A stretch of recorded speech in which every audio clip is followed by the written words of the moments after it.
ಈಗ ಮುಖ್ಯಮಂತ್ರಿ ಆದ ನಂತರ ಡಿ.ಕೆ. ಶಿವಕುಮಾರ್ ಅವರು ಅಕ್ರಮಗಳಿಗೆ ಬ್ರೇಕ್ ಹಾಕೋಕೆ ಈಗ ಮುಂದೆ ಆಗ್ತಾ ಇದ್ದಾರೆ. ಅಧಿಕಾರಿಗಳಿಗೆ ಖಡಕ್ ಆಗಿರುವಂತಹ ಮೆಸೇಜ್ಗಳನ್ನು ಇವತ್ತು ಕೊಟ್ಟಿದ್ದಾರೆ. ಯಾವ ರೀತಿಯಾಗಿ ಆಡಳಿತ ನಡೆಸಬೇಕು, ಹೇಗಿರಬೇಕು, ಸರ್ಕಾರ ಯಾವ ಹೆಜ್ಜೆಯನ್ನು ಇಡಬೇಕು, ಯಾವುದಕ್ಕೂ ಕೂಡ ತಲೆಬಾಗೋ ಹಾಗಿಲ್ಲ ಅಧಿಕಾರಿಗಳು ಅಂತ ಹೇಳಿದ್ದಾರೆ. ಹೌದಾ? ನೋಡಿ ಏನು ಹೇಳಿದ್ದಾರೆ. ಡಿಕೆಶಿ ಸರ್ಕಾರದ ಆಡಳಿತಕ್ಕೆ ವೇಗ, ಅಧಿಕಾರಿಗಳ ಜೊತೆ ಹೈ ವೋಲ್ಟೇಜ್ ಸಭೆ, ಮಂತ್ರಿ ಶಾಸಕರ ಒತ್ತಡಕ್ಕೆ ಮಣಿಯದಂತೆ ಸಂದೇಶ. ರಾಜ್ಯದ ನೂತನ ಮುಖ್ಯಮಂತ್ರಿಯಾಗಿ ಅಧಿಕಾರ ವಹಿಸಿಕೊಂಡ ನಂತರ ಡಿಕೆ ಶಿವಕುಮಾರ್ ಫುಲ್ ಆಕ್ಟಿವ್ ಆಗಿದ್ದು ಎಲ್ಲಾ ಇಲಾಖಾ ಅಧಿಕಾರಿಗಳೊಂದಿಗೆ ಹೈ ವೋಲ್ಟೇಜ್ ಸಭೆ ನಡೆಸಿದ್ರು. ವಿಧಾನಸೌಧದ ಸಮ್ಮೇಳನ ಸಭಾಂಗಣದಲ್ಲಿ ಸತತ 3 ಗಂಟೆಗಳ ಕಾಲ ಸಭೆ ಆಯಿತು. ಸಿಎಂ ಡಿಕೆಶಿ ನೇತೃತ್ವದ ಸಭೆಯಲ್ಲಿ ಡಿಸಿಎಂ ಪರಮೇಶ್ವರ್, ಸಚಿವ ಈಶ್ವರ್ ಖಂಡ್ರೆ ಸೇರಿ ಹಲವರು ಭಾಗಿಯಾಗಿದ್ರು. ನೂತನ ಡಿಕೆ ಸರ್ಕಾರದ ಆಡಳಿತಕ್ಕೆ ವೇಗ ಕೊಡೋದಕ್ಕೆ ಡಿಕೆ ಶಿವಕುಮಾರ್ ಮೀಟಿಂಗ್ ಮಾಡಿದ್ರು. ಅಧಿಕಾರಿಗಳ ಮಟ್ಟದಲ್ಲಿ ಸರ್ಕಾರದ ಕೆಲಸ ಕಾರ್ಯಗಳು ವಿಳಂಬ ಆರೋಪಕ್ಕೆ ಮದ್ದೆರೆದಿದ್ದಾರೆ. ಅಧಿಕಾರಿ ವರ್ಗಕ್ಕೆ ಬಿಸಿ ಮುಟ್ಟಿಸುವ ಕೆಲಸ ಮಾಡಿದ್ದಾರೆ. ಉಳಿದ 2 ವರ್ಷದಲ್ಲಿ ಸರ್ಕಾರದ ವರ್ಚಸ್ಸು ಹೆಚ್ಚಳಕ್ಕೆ ಡಿಕೆಶಿ ಮುಂದಾಗಿದ್ದಾರೆ. ಗ್ಯಾರಂಟಿ ಸ್ಕೀಮ್ ದುರ್ಬಳಕೆ ತಡೆಗೆ ಕ್ರಮ. ಸಭೆಯಲ್ಲಿ ವರದಿ ಕೇಳಿದ ಸಿಎಂ ಡಿಕೆ. ಗೃಹಲಕ್ಷ್ಮಿ, ಗೃಹಜ್ಯೋತಿ ಗ್ಯಾರಂಟಿ ಯೋಜನೆ ದುರುಪಯೋಗ ಆಗ್ತಾ ಇರೋ ಬಗ್ಗೆ ಸಾಕಷ್ಟು ದೂರುಗಳು ಬಂದಿದ್ವು. ಇದಕ್ಕೆ ಕಡಿವಾಣ ಹಾಕೋದಕ್ಕೆ ಸಿಎಂ ಡಿಕೆಶಿ ಮುಂದಾಗಿದ್ದು ಈ ಬಗ್ಗೆ ಎಲ್ಲಾ ಡೀಟೇಲ್ಸ್ ಕಲೆ ಹಾಕಲಾಗ್ತಾ ಇದೆ. 200 ಯೂನಿಟ್ ಅಂತ ಮನೆಗೆ ಪಡೆದು ವಾಣಿಜ್ಯಕ್ಕೆ ಬಳಕೆ ಮಾಡ್ತಾ ಇದ್ದಾರೆ. ಒಬ್ಬೊಬ್ಬರ ಹೆಸರಲ್ಲಿ 5 ರಿಂದ 6 ಮೀಟರ್ ಬಳಕೆಯಲ್ಲಿದೆ. ಅಲ್ಲದೆ ಹೊರ ರಾಜ್ಯದವರು ಕೂಡ ಗೃಹಜ್ಯೋತಿ ಬಳಕೆಯ ಬಗ್ಗೆ ಮಾಹಿತಿ ಇದ್ದು ಸತ್ತವರ ಹೆಸರಲ್ಲಿ ಗೃಹಲಕ್ಷ್ಮಿ ಪಡೆಯೋರ ಬಗ್ಗೆ ಕೂಡ ಸಭೆಯಲ್ಲಿ ಡಿಕೆಶಿ ವರದಿ ಕೇಳಿದ್ದಾರೆ. ಸಭೆಯಲ್ಲಿ ಯಾವುದೇ ಕಾರಣಕ್ಕೂ ಗ್ಯಾರಂಟಿ ಸ್ಕೀಮ್ ದುರ್ಬಳಕೆ ಆಗದಂತೆ ಸಿಎಂ ಕಟ್ಟುನಿಟ್ಟಿನ ಕ್ರಮ ಕೈಗೊಳ್ಳುತ್ತಾ ಇದ್ದಾರೆ. ಪರೀಕ್ಷಣೆ ಮಾಡ್ತಾ ಇಲ್ಲ. ಕೆಲವರು ಫೋನ್ ನಂಬರು, ಡೀಟೇಲು, ಕೆಲವರೆಲ್ಲ ಕಮರ್ಷಿಯಲ್ ಮಾಡಿಕೊಂಡು 200 ಯೂನಿಟ್ ಅಂತ ರೆಸಿಡೆಂಟ್ ತಗೊಂಡು ಕಮರ್ಷಿಯಲ್ ಮಾಡ್ತಾವ್ರೆ ಅಂಗಡಿಗಳು, ಅವು ಇವೆಲ್ಲ. ಅವೆಲ್ಲ ಸುಮಾರು ಅರ್ಜಿಗಳೆಲ್ಲ ಬಂದ್ಬಿಟ್ಟಿದೆ. 1,60,00,000 ಅಷ್ಟು ಜನ 200 ಯೂನಿಟ್ ತಗೋತಾ ಇದ್ದಾರೆ. ಯಾರು ಎಲಿಜಿಬಿಲಿಟಿ ಇದ್ದಾರೆ, ಯಾರು ಪಾಪ ಮನೆ ವಾಸ ಮಾಡ್ತಾರೋ ತಗೊಳ್ಳಿ, ಏನು ತೊಂದರೆ ಇಲ್ಲ. ಯಾಕೆಂದ್ರೆ ಒಬ್ಬೊಬ್ಬರ ಹೆಸರಲ್ಲಿ 5-6 ಮೀಟರ್ಗಳಿದೆ. ಅವ್ನು ನಮ್ಮ ರಾಜ್ಯವನ್ನೋ ಇಲ್ವೋ ಇವೆಲ್ಲ ಕೂಡ ಬೇಕಲ್ಲ ಮಾಹಿತಿ ಸರ್ಕಾರಕ್ಕೆ. ಆಮೇಲೆ ಕೆಲವರು ಈಗ 120 ಕೋಟಿ ರೂಪಾಯಿ ಈಗ ನಮಗೆ ಇದಾಯ್ತು. ಎಲ್ಲ ಕೆಲವರೆಲ್ಲ ಸತ್ತವರೆಲ್ಲ ಕೆಲವರು ಡ್ರಾ ಮಾಡ್ಕೊಂಡ್ಬಿಟ್ಟಿದ್ದಾರೆ ಮನೆಯವರು. ಅದಕ್ಕೆ ಚೆಕ್ ಇರಬೇಕಲ್ಲ, ಯಾರ ರೆಸ್ಪಾನ್ಸಿಬಿಲಿಟಿ, ಯಾರು ಸತ್ತೋ ಅಂದ ತಕ್ಷಣ. ಗ್ಯಾರಂಟಿಗಳ ದುರುಪಯೋಗ ತಡೆಗೆ ಸಿಎಂ ಡಿಕೆ ಶಿವಕುಮಾರ್ ಅವರು ಮುಂದಾಗಿದ್ದಾರೆ. ಅನೇಕ ದೂರುಗಳು ಗ್ಯಾರಂಟಿ ದುರ್ಬಳಕೆ ವಿಚಾರವಾಗಿ ಸರ್ಕಾರಕ್ಕೆ ಬಂದಿತ್ತು. ಈ ನಿಟ್ಟಿನಲ್ಲಿ ಎಲ್ಲರ ಮಾಹಿತಿಯನ್ನ ಕಲೆ ಹಾಕೋದಿಕ್ಕೆ ಸರ್ಕಾರ ಮುಂದಾಗಿದೆ. ಇವತ್ತು ಅಧಿಕಾರಿಗಳ ಸಭೆಯಲ್ಲಿ ಖುದ್ದು ಸಿಎಂ ಡಿಕೆ ಶಿವಕುಮಾರ್ ಅವರು ಎಲ್ಲ ಮಾಹಿತಿಗಳನ್ನು ಕಲೆ ಹಾಕಬೇಕು ಅನ್ನುವಂತಹ ಸೂಚನೆಯನ್ನು ಕೊಟ್ಟರು. ಈ ಮೂಲಕ ಅಕ್ರಮವಾಗಿ ಯಾರೆಲ್ಲ ಫಲಾನುಭವಿಗಳಿದ್ದಾರೋ ಅವರ ಬಗ್ಗೆ ಕ್ರಮಕ್ಕೆ ಸರ್ಕಾರ ನಿರ್ಧಾರ ಮಾಡಿದೆ. ಇನ್ನು ಹೈ ವೋಲ್ಟೇಜ್ ಮೀಟಿಂಗ್ ಬಳಿಕ ಸಿಎಂ ಡಿಕೆ ಶಿವಕುಮಾರ್ ಸುದ್ದಿಗೋಷ್ಠಿ ನಡೆಸಿದ್ರು.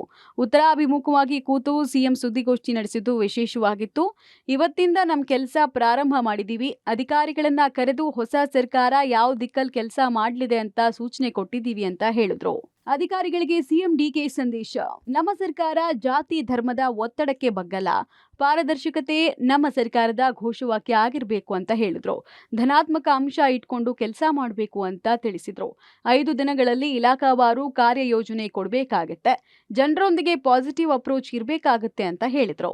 ಇತಿಹಾಸ ಓದೋದು ಬರೆಯೋದಲ್ಲ, ನಿರ್ಮಿಸಬೇಕು ಅಂತ ಕೂಡ ಪಾಠ ಮಾಡಿದ್ರು.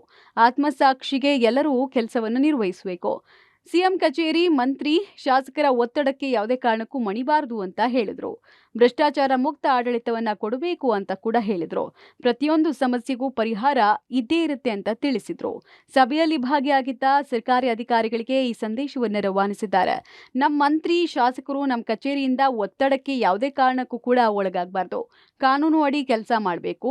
ಯಾರ ಒತ್ತಡಕ್ಕೂ ಮಣಿಬಾರದು. ಅಧಿಕಾರಿಗಳಿಗೆ ಫ್ರೀ ಹ್ಯಾಂಡ್ ಕೊಡಲಾಗಿದೆ. ಭ್ರಷ್ಟಾಚಾರ ಮುಕ್ತ ಆಡಳಿತ ನೀಡಬೇಕು ಅಂತ ಸೂಚನೆ ಕೊಡಲಾಗಿದೆ ಅಂದ್ರು.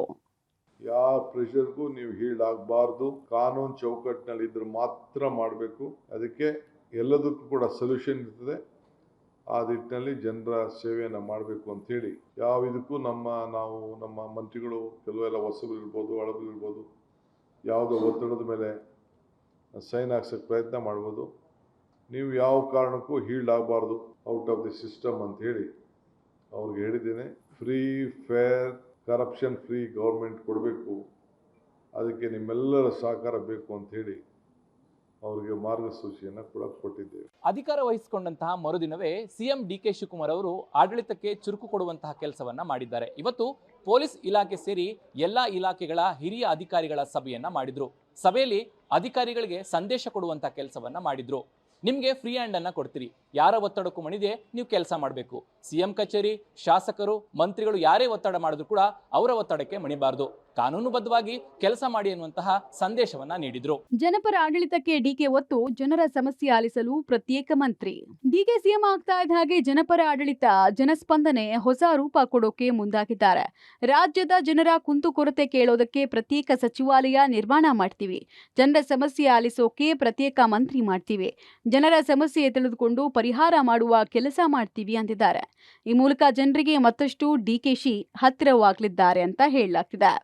ಸಾರ್ವಜನಿಕರ ಕುಂದು ಕೊರತೆಗಳ ಒಂದು ಸಪ್ರೇಟ್ ಸೆಕ್ರೆಟರಿಯೇಟ್ ಅದನ್ನು ರಚನೆ ಮಾಡಿ ಇಲ್ಲಿ ಬೆಂಗಳೂರಿಗೆ ಬಂದಂಥ ಅಲ್ಲಿ ಯಾವುದೇ ಊರಿನಲ್ಲಿ ಯಾವುದೇ ಹೋರಾಟ ಮಾಡ್ತಿದ್ದಂಥವ್ರು ಅಂಥವ್ರನ್ನೆಲ್ಲ ಕೂಡ ಅವರ ಅರ್ಜಿ, ಅವರ ಭಾವನೆಗಳು, ಅವರ ವಿಚಾರಧಾರೆಗಳು, ಸಮಸ್ಯೆಗಳು ಅವೆಲ್ಲ ಕೇಳಲಿಕ್ಕೆ ಒಬ್ಬ ಸಪ್ರೇಟ್ ಮಂತ್ರಿನೇ ನೇಮಕ ಮಾಡ್ತೇವೆ. ಎಸ್ಐಆರ್ ಬಗ್ಗೆ ಜಾಗೃತಿ ಮೂಡಿಸಿ ಸಭೆಯಲ್ಲಿ ಸಿಎಂ ಡಿಕೆ ಸೂಚನೆ. ಸಭೆಯಲ್ಲಿ ಎಸ್ಐಆರ್ ಬಗ್ಗೆ ಸಿಎಂ ಡಿಕೆ ಸೂಚನೆ ಕೊಟ್ಟಿದ್ದಾರೆ. ಎಸ್ಐಆರ್ನಲ್ಲಿ ನೋಂದಣಿ ಆಗಬೇಕು, ಇಲ್ಲದೆ ಹೋದ್ರೆ ಅವರಿಗೆ ಸೌಲಭ್ಯ ಸಿಗಲ್ಲ. ಹೀಗಾಗಿ ಪ್ರಕ್ರಿಯೆ ಸರಿಯಾಗಿ ಆಗ್ಬೇಕು, ಮತದಾರರಿಗೆ ಜಾಗೃತಿ ಮೂಡಿಸೋ ಕೆಲಸ ಆಗಬೇಕು ಅಂತ ಸೂಚನೆ ಕೊಟ್ರು. ಜಿಲ್ಲಾ ಉಸ್ತುವಾರಿ ಕಾರ್ಯದರ್ಶಿಗಳು ಜಿಲ್ಲೆಗಳಲ್ಲಿ ತಾಲೂಕಿಗೆ ಹೋಗಿ ರಿವ್ಯೂ ಮಾಡಬೇಕು. ಡಿಸಿ, ತಹಸೀಲ್ದಾರರ ಜೊತೆಗೆ ಮಾರ್ಗದರ್ಶನ ಕೊಡಬೇಕು. ಬೇರೆ ಬೇರೆ ಕಡೆ 90 ಲಕ್ಷ 60 ಲಕ್ಷ ಮತದಾನ ಮಾಡೋ ಹಕ್ಕನ್ನ ಮತದಾರರು ಕಳ್ಕೊಂಡಿದ್ದಾರೆ. ಇದು ನಮ್ಮಲ್ಲಿ ಆಗಬಾರ್ದು. ಹೀಗಾಗಿ ಜನರಿಗೆ ಎಸ್ಐಆರ್ನ ಅಗತ್ಯ ದಾಖಲೆ ಒದಗಿಸಿ ಕೊಡಬೇಕು. ಎಸ್ಐಆರ್ ವಿಚಾರದಲ್ಲಿ ಹೆಲ್ಪ್ ಡೆಸ್ಕ್ ಮಾಡೋಕೆ ಸೂಚನೆಯನ್ನ ಡಿಕೆ ಕೊಟ್ಟಿದ್ದಾರೆ. ಅಲ್ಲದೆ ಎನ್ಆರ್ಐ ಸಚಿವಾಲಯ ಮಾಡೋಕೆ ತೀರ್ಮಾನವನ್ನ ತೆಗೆದುಕೊಂಡಿದ್ದಾರೆ. ಈ ರಾಜ್ಯದಲ್ಲಿರುವಂತಹ ಮತದಾನದ ಹಕ್ಕನ್ನ ಯಾರು ಕೂಡ ಕಳ್ಕೋಬಾರದು.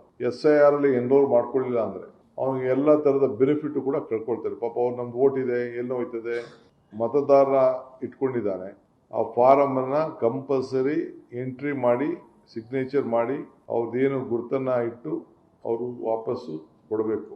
ಇಲ್ಲ ಅಂದ್ರೆ ಈ ಲೂಸಸ್ ಇಸ್ ವೋಟಿಂಗ್ ರೈಟ್. ಇದನ್ನ ಎಲ್ಲ ಮತದಾರರಿಗೆ ನೀವು ಜಾಗೃತಿ ಮೂಡುವಂತ ಕೆಲಸ ಮಾಡಬೇಕು. ಸೊ ನೀವು ಇದಕ್ಕೆ ಏನೇನು ಬೇಕೋ ಸಿದ್ಧತೆಗಳನ್ನ ಮಾಡ್ಕೊಳ್ಬೇಕು ಅಂತೇಳಿ ನಾನು ಹೇಳಿದ್ದೇನೆ. ರಾಜ್ಯದಲ್ಲಿ SIR ಆರಂಭ ಆಗ್ತಿರೋ ಹಿನ್ನೆಲೆಯಲ್ಲಿ ಹೊಸ ಮುಖ್ಯಮಂತ್ರಿಗಳಾಗಿರುವಂತಹ DK ಶಿವಕುಮಾರ್ ಅವರು ಆ ವಿಚಾರದಲ್ಲಿ ತೀವ್ರ ಎಚ್ಚರದ ಹೆಜ್ಜೆಯನ್ನು ಇಡ್ತಾ ಇದ್ದಾರೆ. ಇವತ್ತು ಅಧಿಕಾರಿಗಳ ಸಭೆಯನ್ನು ನಡೆಸಿರುವಂತಹ DK ಶಿವಕುಮಾರ್ ಅವರು ಒಂದಷ್ಟು ಸೂಚನೆಗಳನ್ನು ಅಧಿಕಾರಿ ವರ್ಗಕ್ಕೆ ರವಾನೆ ಮಾಡಿರುವಂಥದ್ದು. SIR ವಿಚಾರದಲ್ಲಿ ಯಾರೂ ಕೂಡ ದಾರಿ ತಪ್ಪಬಾರ್ದು, ಅರ್ಹ ಮತದಾರರು ಡಿಲೀಟ್ ಆಗಬಾರ್ದು. ಬೇರೆ ಬೇರೆ ರಾಜ್ಯಗಳಲ್ಲಿ ಲಕ್ಷಾನುಗಟ್ಟಲೆ ಮತದಾರರ ಹೆಸರು ಡಿಲೀಟ್ ಆಗಿರುವಂಥದ್ದು, ನಮ್ಮ ರಾಜ್ಯದಲ್ಲಿ ಅದಾಗಬಾರ್ದು ಅನ್ನುವಂಥ ನಿಟ್ಟಿನಲ್ಲಿ ಒಂದಷ್ಟು ಸೂಚನೆಗಳನ್ನು ಕೊಟ್ಟಿದ್ದಾರೆ ಅಧಿಕಾರಿಗಳಿಗೆ. ಜಿಲ್ಲಾ ಉಸ್ತುವಾರಿ ಕಾರ್ಯದರ್ಶಿಗಳು ರಿವ್ಯೂ ಮಾಡಬೇಕು, ಜಿಲ್ಲಾವಾರು DC, ತಹಸೀಲ್ದಾರ್ಗಳು ಕೂಡ ರಿವ್ಯೂ ಮಾಡಬೇಕು ಅನ್ನುವಂಥ ಸೂಚನೆ ಕೊಟ್ಟಿದ್ದಾರೆ. ಇದ್ರ ಜೊತೆಗೆ ಮಹತ್ವದ ತೀರ್ಮಾನ ತೆಗೆದುಕೊಂಡಿದ್ದಾರೆ. SIR ಸಂಬಂಧಪಟ್ಟಂತೆ ಒಂದು ಸಚಿವಾಲಯ ತೆರೀಬೇಕು ಅನ್ನುವಂಥ ತೀರ್ಮಾನ ಮಾಡಿಕೊಂಡಿದ್ದಾರೆ. ಜೊತೆಗೆ SIR ಸಂಬಂಧ ಜನಗಳಿಗೆ ಒಂದು ಜಾಗೃತಿ ಮೂಡಿಸುವ ನಿಟ್ಟಿನಲ್ಲಿ ಹೆಲ್ಪ್ ಡೆಸ್ಕ್ ಕೂಡ ತೆರೀಬೇಕು ಅನ್ನುವಂಥ ತೀರ್ಮಾನವನ್ನು DK ಶಿವಕುಮಾರ್ ತೆಗೆದುಕೊಂಡಿದ್ದಾರೆ. ಒಟ್ಟಾರೆ ಸಿಎಂ ಡಿಕೆ ಶಿವಕುಮಾರ್ ನಿನ್ನೆಯಷ್ಟೇ ರಾಜ್ಯದ ಜನರಿಗೆ ಬಂಪರ್ ಗಿಫ್ಟ್ ಕೊಟ್ಟ ನಂತರ ಇದು ಡಿಕೆ ಸರ್ಕಾರ ಅಂದಿದ್ರು. ಇವತ್ತು ಓಲ್ಡ್ ಶಿವಕುಮಾರ್ ಅಲ್ಲ ಅಂತ ಹೇಳ್ತಾ ತಮ್ಮ ನೇತೃತ್ವದ ಸರ್ಕಾರಕ್ಕೆ ಹೊಸ ರೂಪ ಕೊಡೋಕೆ ಮುಂದಾಗಿದ್ದಾರೆ. News desk, public TV.